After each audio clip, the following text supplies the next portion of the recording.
The Courting by Meinekeime, Chapter 17. Snape, Snape, Severus Snape, Dumbledore! Dumbledore's point of view. I was getting angry. I would have needed the twins in their shop. We are all short in resources, aside from Informe. No headmaster is on my side, and he wasn't worth shit. I was sitting in my room at the Leaky Cauldron, thinking about a better plan. After Harry's capture and Neville's disappearance, no one matched my fake prophecy. I would need to improvise. I went down to get a drink at the bar when I saw two young ladies entering Dragon Alley. I sat myself down and observed the scenery. Families were sitting around happily, and friends were drinking a butterbeer together. It was far too happy.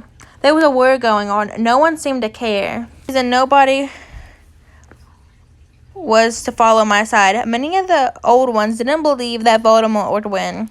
Harry would defeat him, they thought, and the young ones weren't the type of fighters I needed.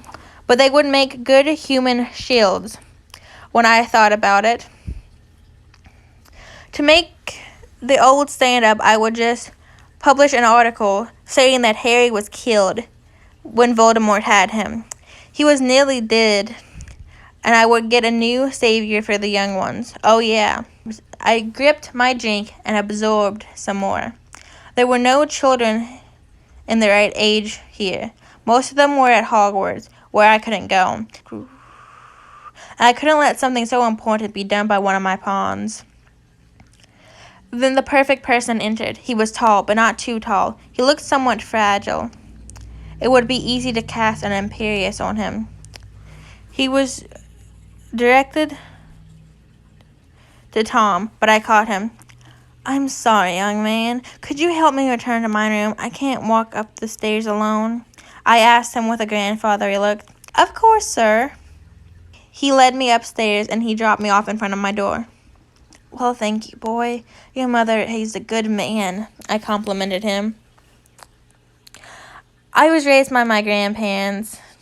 My real parents died when I was an infant. Really, this boy was perfect. Well then, let me give you a present, my dear, I said and pulled out my wand. Imperio! His eyes became dazed, and he somewhat slumped. This was going so well. I didn't know the boy's name, but that shouldn't be a problem. Some days later, I was sitting in the burrow at their eating table when Tom kicked me out of the leaking cauldron. In front of me was the Daily Prophet with the headline, Harry Potter dead? Young Paul was sitting next to me eating his cereal. I found out his name yesterday when I broke the Imperius for a moment. Miss Weasley was mothering the boy, and nobody was suspicious. He fit the person of the prophecy. I had received a letter from Hermione telling me that she and her baboon of a boyfriend had destroyed the next Horcrux.